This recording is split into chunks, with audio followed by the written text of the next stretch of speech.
எடப்பாடியார் முதலமைச்சராக இருந்தார்.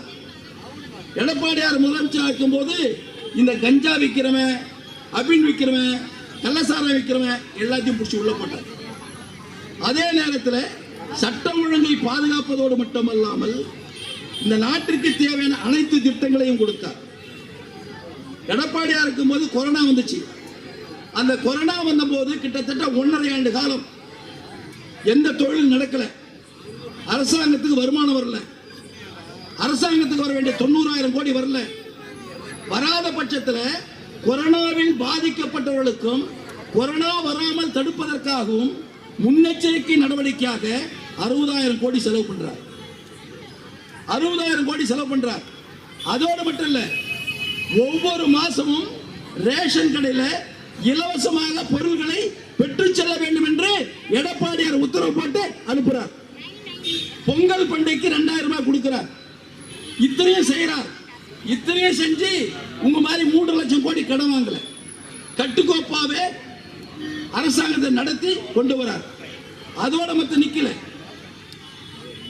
எடப்பாடியார் அவர்கள் ஆட்சி பொறுப்பில் இருந்த பொழுது மத்திய அரசோடு இணக்கமாக சென்று 11 மருத்துவக் கல்லூரியை கொண்டு வருகிறார். ஒரு காலேஜ் 2 காலேஜ் இல்லை, ஒரு மெடிக்கல் காலேஜ் கொண்டு வரதா சாதாரண விஷயம் இல்லை. 11 மருத்துவக் கல்லூரி கொண்டு வரார். ஒரு மருத்துவக் கல்லூரி கட்டறதுக்கு 348 கோடி ரூபாய் செலவாகுது. 11 மருத்துவக் கல்லூரிக்கு 4,000 கோடி. அப்பெல்லாம் பார்த்தீங்கன்னா ஒரு ஸ்கீம் அனௌன்ஸ் பண்ணுவான், ஒரு காலேஜ் அனௌன்ஸ் பண்ணுவான், கட்ட மாட்டாங்க, இடம் பார்க்க மாட்டாங்க. ஆனால் எடப்பாடியார் அவர்கள் அறிவித்து மத்திய அரசோடு பேசி உத்தரவு பெற்ற உடனேயே இடத்தை கண்டுபிடித்து கட்டடத்தையும் கட்டி, கட்டடத்தை கட்டினோடு மட்டுமல்லாமல் அது கல்லூரியிலே மருத்துவக் கல்லூரி மாணவர்களையும் சேர்த்து உடனடியாக கல்லூரியை இயங்க வைத்தவர் போற்றுதலுக்குரிய எடப்பாடியார் அவர்கள். 4 வருஷத்துல என்ன பண்ணிருக்க? 4 வருஷத்துல நீ என்ன கொண்டு வந்திருக்க? அதோட இல்ல, மத்திய அரசோட இணக்கமா இருந்த காரணத்தினால தான் மெட்ராஸ் செகண்ட் மெட்ரோ 63,000 கோடி, 1 ரூபாய் 2 ரூபாய் இல்ல, 63,000 கோடி ரூபாயை மத்திய அரசோட பேசி 2வது மெட்ரோவை வந்து துவக்கி வச்சவர் எடப்பாடியார்.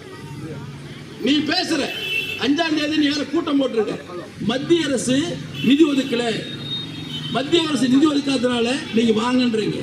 ஏன் மத்திய அரசு நிதி ஒதுக்கல? இணக்கமா போ, எங்களை அடிமைன்ற மத்திய அரசு பிஜேபியோட அடிமைன்ற. நாங்கள் எப்ப அடிமையாகிறோம்? தமிழ்நாடு மக்களுக்கு தேவையான திட்டங்களை கொண்டு வரும்போது மத்திய அரசோட அடிமை இல்லை, இணக்கமாக செல்லுகிறோம். நாங்க கேட்கிறோம், கொடுக்கிறோம். சில திட்டங்கள் வந்து நாங்க கேட்க வேண்டிய இடத்துல இருக்கிறோம், மாநில அரசு கேட்க வேண்டிய இடத்துல இருக்குது, கொடுக்க வேண்டிய இடத்துல மத்திய அரசு இருக்கு. கேட்கிற விதம் சரியா இருந்தா மத்திய அரசு கொடுத்தே ஆகணும். கொடுக்க முடியாது, இருக்க முடியாது. ஏனென்று சொன்னால் ஒரு வளர்ந்த நகரம் அதனுடைய தேவைகள் பூர்த்தி செய்யப்பட வேண்டும் என்று சொன்னால் அந்த வளர்ந்த நகரத்தில் மாநில அரசு எந்த அளவிற்கு நிதி கொடுக்க முடியுமோ அதை விட கூடுதலான நிதியை மத்திய அரசு கொடுக்க வேண்டும்.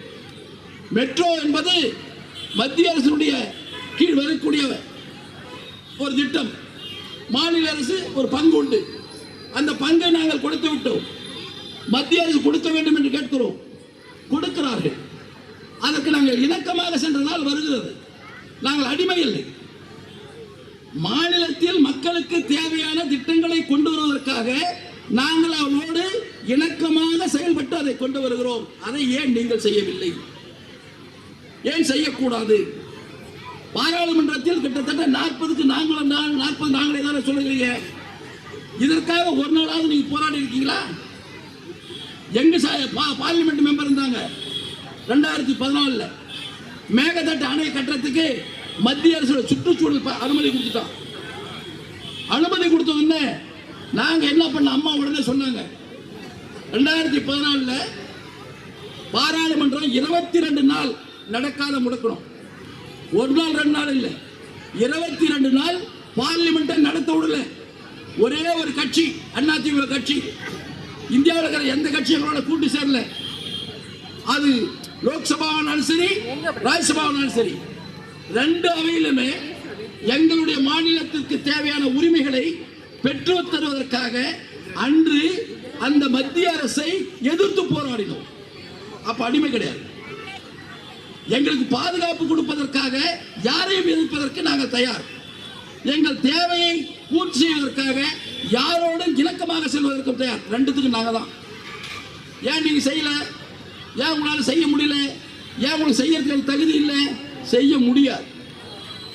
ஏன்னா அந்த எண்ணம் உங்களுக்கு இல்லை. அந்த எண்ணம் இருந்தா இணக்கமா போவீங்க. உங்க அப்பாவுக்கு காயின் வெளியிடுறதுக்கு மட்டும் மத்திய மந்திரி வேணும், ராஜ்நாத் சிங் வேணும். அந்த ராஜ்நாத் சிங் வந்தா காயின் வெளியிடுவீங்க. அதுல இந்தி எழுத்திருக்கோம், அவர் வெளியிடுவாரு, நீங்க வாங்கிக்குவீங்க. எங்களுக்கு அப்படி கிடையாது. எங்களுக்கு கொள்கை ரீதியா இது பேரறிஞர் அண்ணா அவர்கள் இருமொழி கொள்கை திட்டத்தை அறிவிச்சாங்க. இந்த நிமிஷம் வரையும் அதெல்லாம் நிற்கிறோம்.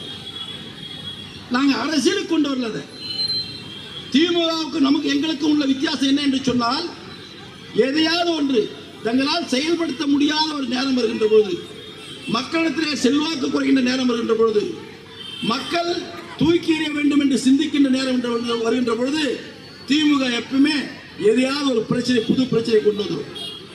அந்த புது பிரச்சனை தான் இப்ப ரெண்டு. ஒன்னு மும்மொழி கொள்கை, இருமொழி கொள்கை. இன்னொன்னு நாடாளுமன்றத்தில் மறுவரை, மறுசீரமைப்பு. இது ஏற்கனவே நீண்ட காலமா இருக்கு இந்த பிரச்சனை. இப்ப எதை கொண்டு வர? இப்ப கொண்டு வரதுக்கு என்ன காரணம்னா, உன்னால மக்களை சமாதானப்படுத்த முடியவில்லை. மக்கள் உன் மீது அவநம்பிக்கை வந்து விட்டார்கள், உங்களை ஏற்றுக்கொள்ளவில்லை. ஏற்றுக்கொள்ளாததை தவிர்ப்பதற்காகவும், மக்களை திசை திருப்புவதற்காகவும், பத்திரிகை மற்றும் ஊடகங்களை மாற்றுவதற்காகவும் இந்த நாடகத்தை திரு ஸ்டாலின் கொண்டு வந்திருக்கிறார். அதனால் 5ஆம் தேதி இந்த அனைத்து கட்சி கூட்டத்தை கூட்டுகிறார்.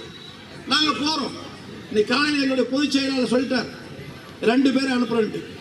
2 பேர் அனுப்புறது கூட என்ன விஷயம்னா, இந்த நிதி ஆதாரத்தெல்லாம் பேசக்கூடாது. நிதி ஆதாரத்தை பேசுறதுக்கு எந்த விதமான ரைட்ஸும் டிஎம்கே கிடையாது. ஆல் பார்ட்டி மீட்டிங்ல நீ மத்திய அரசை கேட்கணும். மத்திய அரசோட இணக்கமா போய் வாங்கக்கூடிய பணத்தை எங்ககிட்ட என்னத்துக்கு வர? நீ தானே கவர்மெண்ட்ல இருக்க, நீ தானே கட்சி ஆட்சியில் இருக்க, நீ தானே முதலமைச்சர், நீ தானே கேட்கணும். எங்களை எதை கூப்பிடுற? அப்ப நீ உதவிக்கோ, நாங்க வந்துடுறோம், அங்க உட்காடுறோம். நாங்க உட்கார்ந்து அந்த நிதி எப்படி கொண்டு வரோம் பாரு. எப்படி கொண்டு வரோம்? தானா வருமே. நாங்க ஆட்சி இருக்கும் போது ஒவ்வொரு ஊராட்சியும் எவ்வளவு பணம் வந்தது, எவ்வளவு திட்டங்கள் தீட்டணும். 100 நாள் வேலை, 100 நாள் வேலைக்கு எவ்வளவு ஃப்ரீயா வந்து பணம் கொடுத்தோம். 1 மாசமா நிறுத்தணுமா? 3 மாசமா இப்ப பணம் கொடுக்க முடியல. 100 நாள் வேலைக்கு பெண்களுக்கு 3 மாசமா பணம் கொடுக்க முடியல. கல்வி கொள்கைன்னு பேசிக்கிட்டு அவங்க சண்டை பிடிச்சிக்கிட்டு ஆசிரியர்களுக்கு பணம் வாங்கி கொடுக்க முடியல. இதை நீ வந்து ஆல் பார்ட்டி மீட்டிங்ல பேசக்கூடாது. ஆல் பார்ட்டி மீட்டிங்ல பேசுறது மொழிக் கொள்கை 1, பாராளுமன்றத்தினுடைய மறுசீரமைப்பு 2.